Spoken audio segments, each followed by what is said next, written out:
What is up, guys? Welcome back to S3M2 Football and welcome to today's football preview video. Now, the English Premier League returns to our screens this weekend, and the fixture list for this round has actually served up a very tasty North London derby.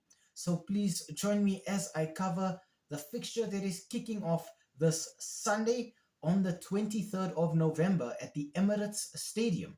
For this one, Arsenal host hometown rivals Tottenham Hotspur.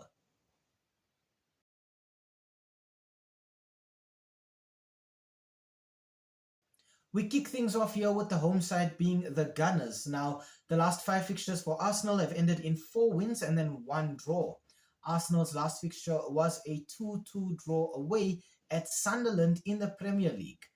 Right now, I think the fatigue levels for this team are probably very, very high, and the Gunners will be looking to get back to winning ways as soon as possible. Key to that, I think, will be English right winger Bukayo Saka. In 14 appearances, Saka has 6 goals, and I think he'll be playing as an inverted winger on that right wing for Arsenal. Bukayo Saka is blessed with phenomenal pace, tons of energy, and he'll be looked to just bring a lot of creativity to that right side of the pitch for Arsenal. In the heart of midfield for this team, I want to talk about English central midfielder Declan Rice. In 17 appearances, Declan Rice has 2 goals and 5 assists. And I think I see a box-to-box midfielder when I look at Declan Rice.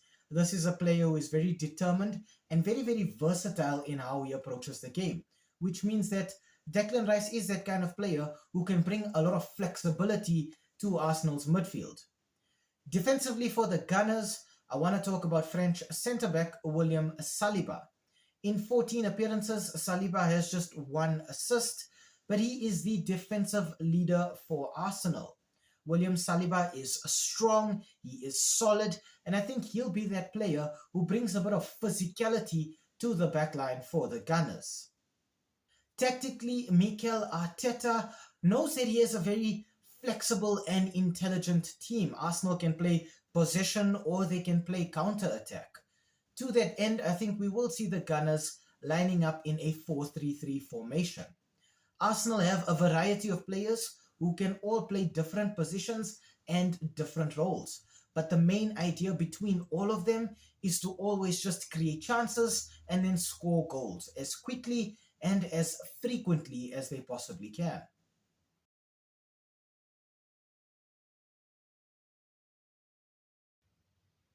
Okay, now on to the visitors. For Tottenham Hotspur, the last 5 fixtures for the Lily Whites have ended in 2 wins, 1 draw, and then 2 losses.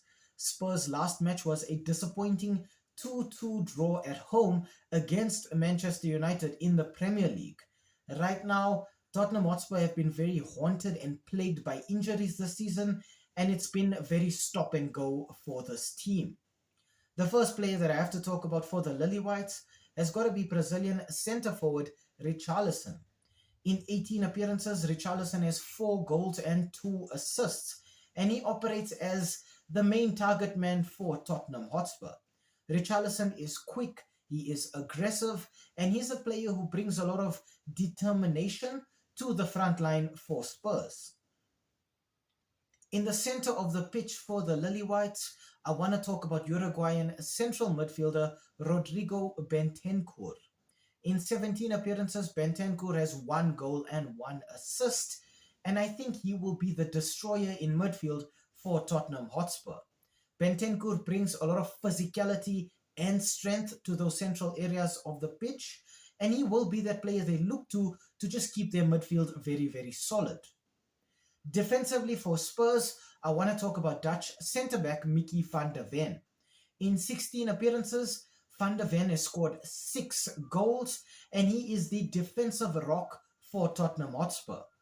Mickey van der Ven is powerful, he is athletic, and he is a player who provides a threat both when attacking set pieces and when defending them as well. Tactically for the Lily Whites, coach Thomas Frank wants his team to play on the counter-attack as often as possible. Spurs have so much pace all along the flanks, and they look to use it whenever they can to put the opposition under pressure.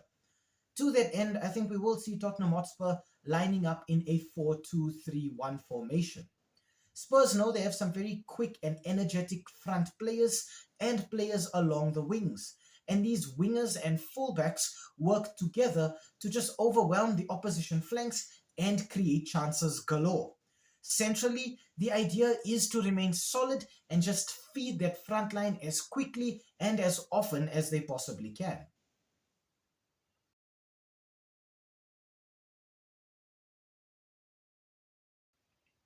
Okay, now on to the head-to-head and our S3M2 verdict.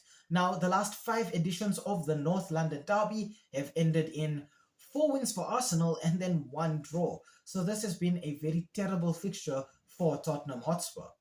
In terms of goal output in those last five fixtures, Arsenal have scored 10 goals, while Spurs have hit the back of the net five times. Interestingly, Spurs have no clean sheets in their last five North London derbies, which means they're very leaky against Arsenal, but it also tells us that the Gunners know exactly what they need to do to get goals against their neighbours. In terms of the Premier League table right now, Arsenal are first with 26 points, while Spurs are fifth with 18 points. So there's not too many points separating these two teams, but there are a lot of teams around both of them who are just looking to take advantage of any slip ups. In terms of injuries for Arsenal, the Gunners will have to do without Kai Havertz, probably Victor Gyökeres. It has been said that Martin Odegaard could be coming back in this fixture, but I think some bad news is that Gabriel did pick up an injury while on international duty with Brazil, and that really might affect the defensive structure for the Gunners. For Spurs, the Lily Whites still have to do without players like Dominik Solanke and Mohamed Kudus, Dejan Kulusevski, and then James Maddison and Radu Drugazin are both out with long-term injuries as well. Arsenal have looked very, very good both defensively and offensively in their last few fixtures. In fact, the Gunners have scored in all of their last five games and they have conceded just two goals. Both of those goals against Sunderland, which means four clean sheets. Arsenal have been sublime at the back. But again, the absence or possible absence of Gabriel might really affect the stability of Arsenal's defensive structure. For Spurs, their major issue has just been getting goals, and I think that's pretty obvious when you look at the players that they're without. It's a lot of creativity that they're missing in the final third, and it really, really has shown right through the season. Spurs have been super inconsistent, going from great then to awful and back again on a weekly basis. So right now, the idea is to just soldier on through a very difficult period where the team has a lot of superstars out injured. Both of these teams do also have some very big games coming up in the Champions League this week. Arsenal are at home against Bayern Munich, while Tottenham Hotspur travel to defending Champions League champions Paris Saint-Germain. Arsenal also then have the extra downside of having to travel to Chelsea next weekend in the Premier League. So that's two big games for the Gunners, and they will be really struggling, I think, without some very, very important players. Spurs also, I'm not sure how they're going to come up against Arsenal here and get goals, but then they have to do the same against PSG next week. And I think that will really prove to be a very difficult task for both of these teams. I think this is where fatigue comes into play. Both of these teams have had players who played on the international break, went out on duty for their national teams, perhaps to try and qualify for next year's World Cup. And now they have to come into this one, play a very aggressive North London derby, and then have to be ready for those fixtures next week in the Champions League. I think it will be very, very difficult for both of these teams. If they don't perform in this one, there are a lot of teams that are looking to capitalize on mistakes, particularly Manchester City in second position.